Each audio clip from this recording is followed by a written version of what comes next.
Alors, nous avons vu déjà la dernière fois que pour calculer un coût, que ce soit un coût d'achat, un coût de production, un coût de revient, on est bien d'accord, vous vous souvenez, il y avait des charges directes et des charges indirectes.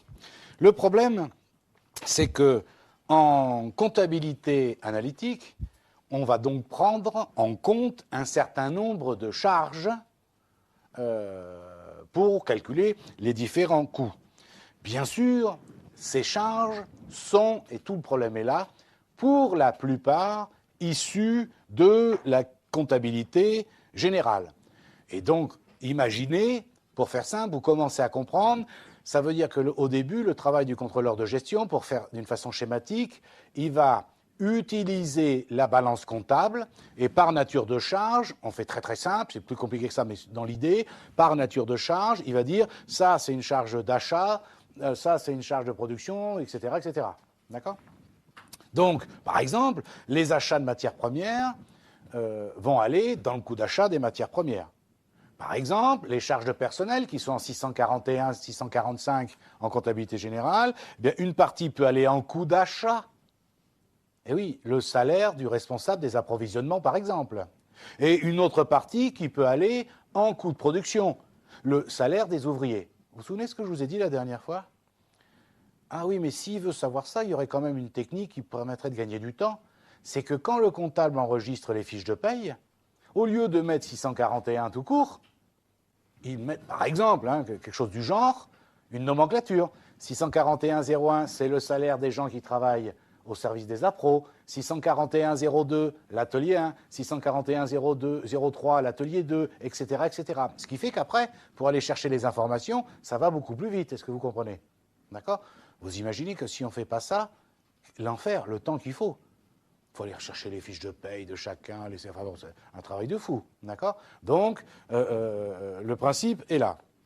Alors, bien sûr, dans certains exercices, les énoncés vont vous donner le montant des charges à affecter ou à imputer à tel ou tel coût, tel que nous l'avons vu dans l'exemple que nous avons étudié la dernière fois. Mais quel est le problème ?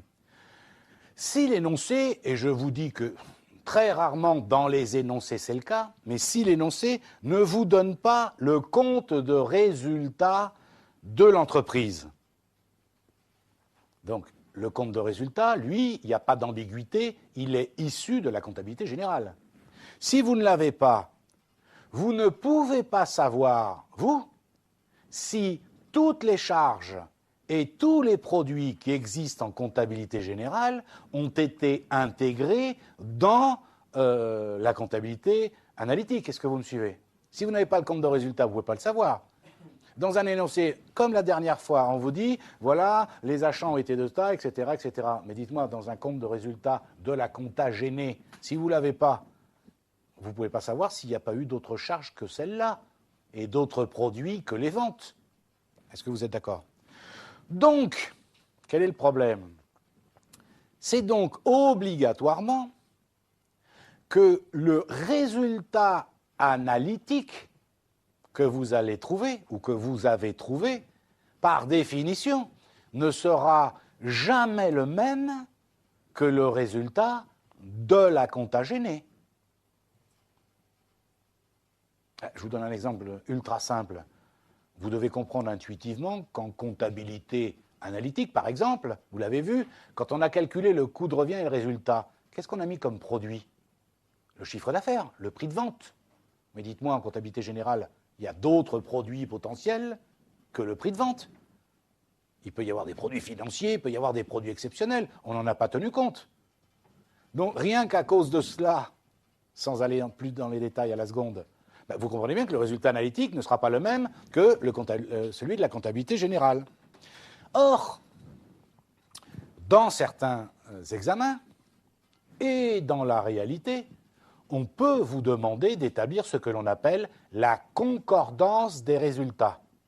C'est-à-dire retrouver le résultat de la compta gênée, donc issu de la compta gênée, à partir du résultat que nous avons trouvé en comptabilité analytique. Alors, ce n'est pas demandé, on est d'accord, dans tous les cas, ce n'est pas demandé dans le cadre des examens, etc. Mais dans la réalité, si vous ne faites pas ça, je vais vous dire quelque chose qui va vous surprendre. Si vous ne faites pas ça, vous n'avez aucune idée, aucune, celui qui me démontre le contraire, il vient me voir, aucune idée si le résultat analytique que vous avez trouvé est cohérent ou pas. Vous n'en savez strictement rien. Vous êtes dans le noir complet. Pourquoi?